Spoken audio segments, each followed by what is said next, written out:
Thank you very much for being with us. And just first of all, the march you're threatening now if no new elections are announced. What do you hope to achieve?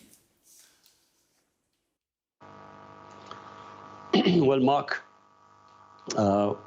what every Democrat hopes to achieve from a peaceful protest, what I hope to achieve is to show the whole of the country that the people of this country want one thing: elections. They do not want a foreign-imposed government where members of our party were bought by $1 million each, who was offered to them to switch sides, and then the government was removed.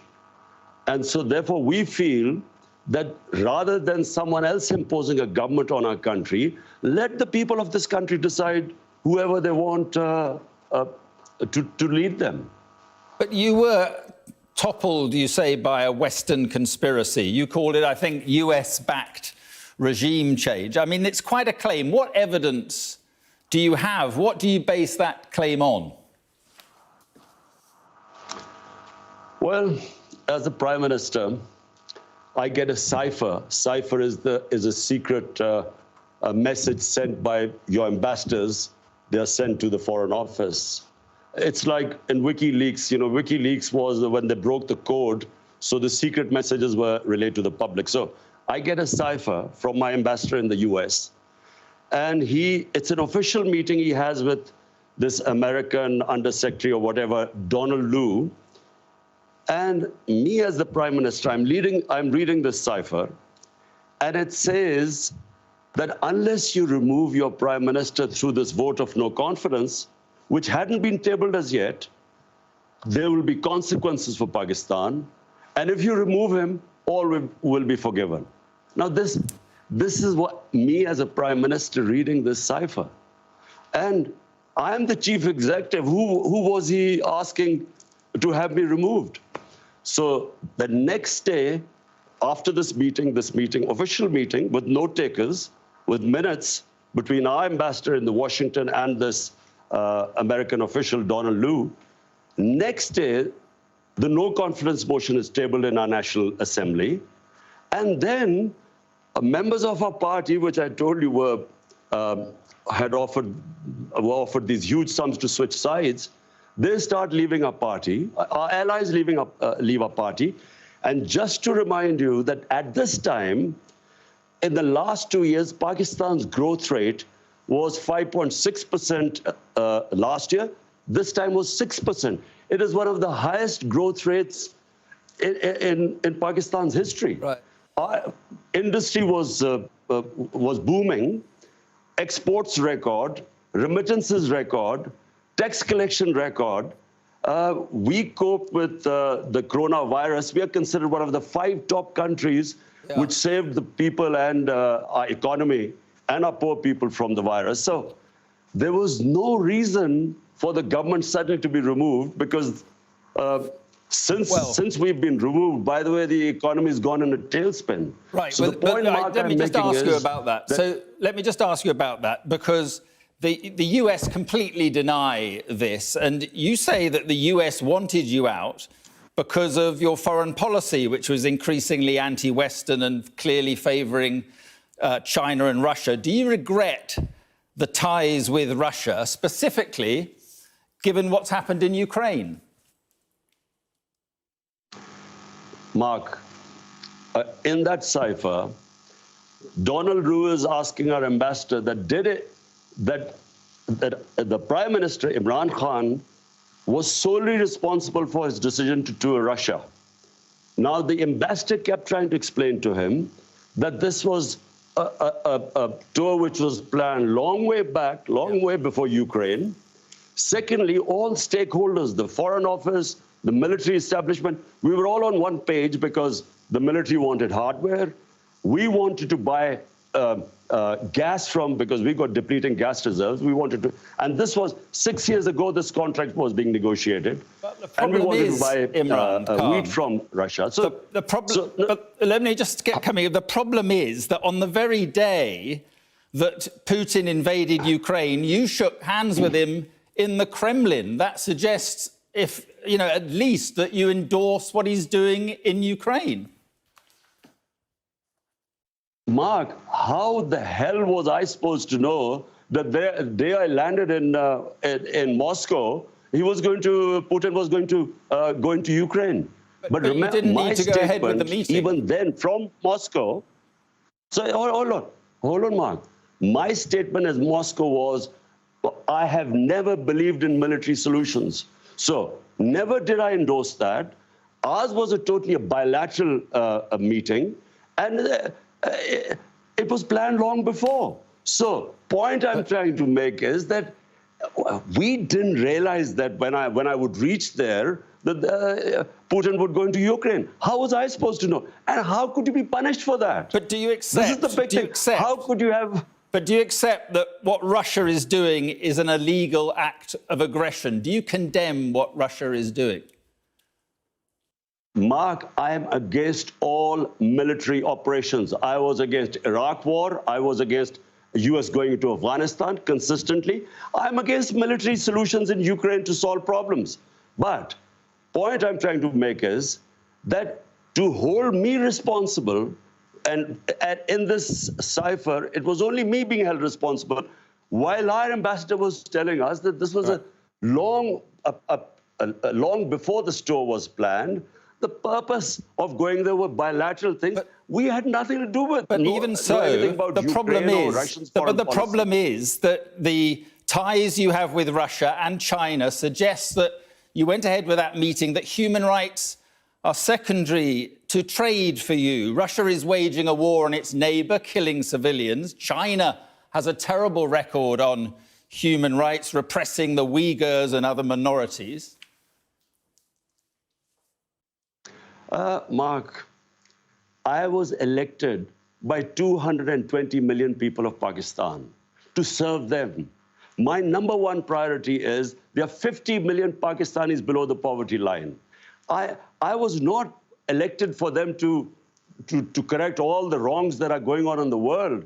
My responsibility was my country.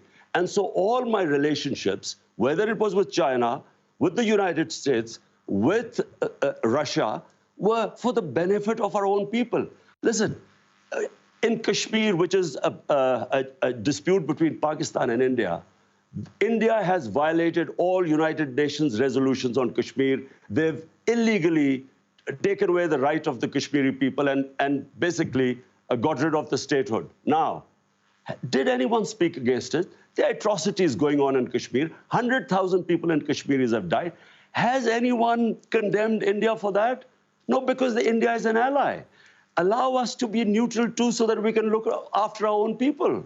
What about Afghanistan? Are you pleased to see the Taliban back in control in Afghanistan? Were you pleased to see the West defeated? Mark, Afghanistan there was never going to be a military solution. Anyone who knows the history of Afghanistan, and the British above all, have experienced 3 wars in Afghanistan. The 3 times they've gone into Afghanistan in the 19th century, twice in 19th and once in the 20th century. There was never going to be a military solution. People like us who kept saying that this is not, you will not solve Afghanistan problem by bombing them or sending your military, we were called pro-Taliban. People like us were always talking about how would there be people in Afghanistan? For 40 years, they've been suffering. But so at the end, you said... But at the end, you said... It's not whether you are in one... Mark, this is not a football match, whether you're on one side or the other. It's trying... And when Afghanistan, when there are problems there, the country that suffers most is Pakistan.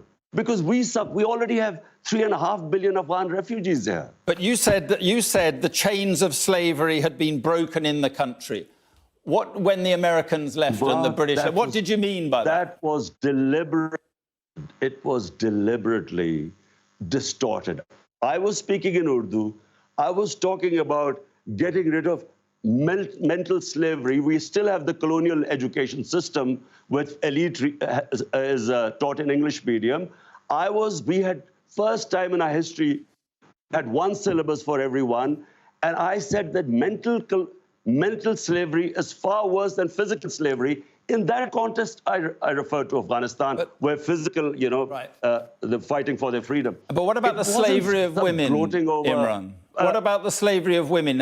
Are you concerned that they seem to be going back on their commitment to allow girls back to school, and they're now insisting women cover their faces? Are you worried at all about what is happening there? Mark, I am not responsible or a spokesman for the Taliban. If there was any other solution, after 20 years of war, well, there should have been. You should have found some solution. But the fact is... But Pakistan has supported the Taliban. How? Who says this? Well, harbouring Taliban fighters inside Pakistan. Do you know something, Mark? There is so much propaganda and ignorance about this whole Pakistan-Afghanistan situation. Pakistan lost 80,000 people. No country which supported the US in the war on terror gives as many sacrifices as we did. The only reason we lost 80,000 people was because we joined the US war on terror. Because the US was trying to find a military solution in Afghanistan where none existed, we were blamed. A country that gives sacrifices, we were blamed for the lack of success in Afghanistan. What is happening in Afghanistan has nothing to do with us. The fact is that a war in Afghanistan meant 5 million refugees at the beginning in the 80s. We have 3.5 million refugees. We had what were the Pakistan Taliban who were fighting against our state. We still have terrorism as a result of participating in the US war. For Pakistan to be blamed, there are 3.5 million refugees. Mark, how do you stop? How do we know who would go across and be with the Taliban? How? Right. So Pakistan fenced, first time we fenced our border. There was open border before. So now 3.5 years, we have fenced the border.